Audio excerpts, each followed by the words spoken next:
James, you asked me about the response, and to answer your question, this patient, I think a reasonable choice was made with imatinib.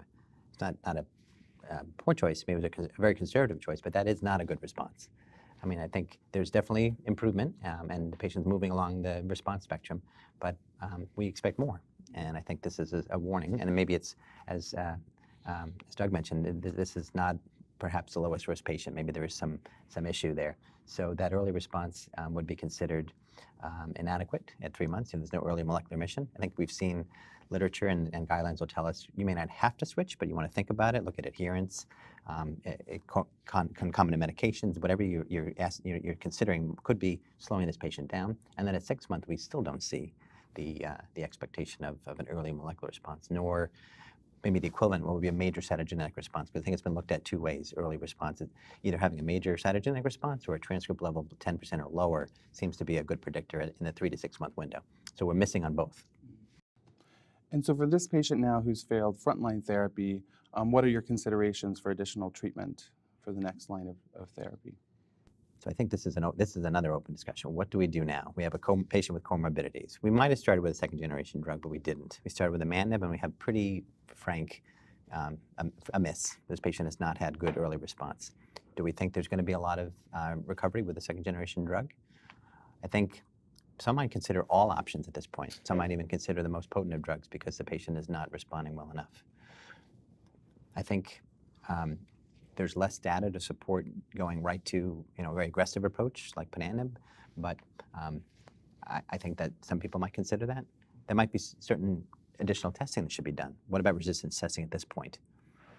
I think that would be an important question to ask. Could there be a mutation? Could there be a mutation that's allowing this residual CML volume to persist? A T315I would point to ponatinib as really the only currently available choice that would have the highest expectation of response. So I think we need a little bit more data and probably a lot of thought in this case. One of the things we have at our disposal in taking care of patients with CML is that we do testing. We do get quick windows into the response every several months, every 3 months or so. So again, I agree with Michael completely. If you start with imatinib, what you have in your back pocket is a PCR at 3 months, a PCR at 6 months, and the ability to move. Most certainly, we would be thinking about resistance testing, and really like your thoughts on the value of that early on when you see somebody who's not really having a good primary response to help guide us, because we're going to move to a different TKI here to help us in that setting.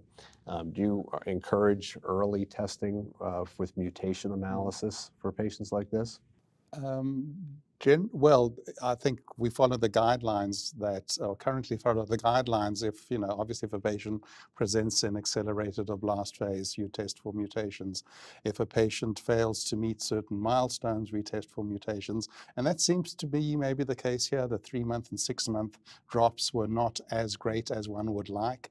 And then thirdly, patients who have sort of responded, but then lose response, be it hematologic, be it cytogenetic, or molecular. Another question I have to add to Doug, if you do Sanger technique and you have no mutation, there's any room today in 2019 for deep sequencing or for next generation sequencing to identify clones that we misidentify by Sanger that can drive resistance down the road? I think, there's literature on that to support, obviously one of the virtues of Sanger sequencing is its insensitivity, because if you have very sensitive sequencing technologies, you'll pick up much smaller clones. And I think historically, the field has not been clear as to what the significance of those tiny clones are. But I think the emerging data now that if you pick up a clone, even at diagnosis in chronic phase with no reasons to normally test for mutations, finding a small clone at 1% or less than 1% might be a rational thing to test for. It may make you think of what you might do management-wise on that patient. But that's, I think, an open point for discussion. I want to ask the second question again, in the light of this patient, of course, not responding, but often we see discordance between PCR and karyotyping. So, for example, for this patient, the PCR is coming from almost 100% to 18%, but yet he's still 50% Philadelphia positivity. So my question to you is, when you still have a lot of tumor identified by FISH or G-banding technique, do you need a PCR? Is PCR really relevant? Especially when you make a decision at 10%, it could be 15%, could be fluctuations. So in this case, true resistance, but sometimes you can have like PCR not clear-cut. But I think if we understand what karyotyping is doing and what PCR is doing, it's not a surprise that there would be discordance.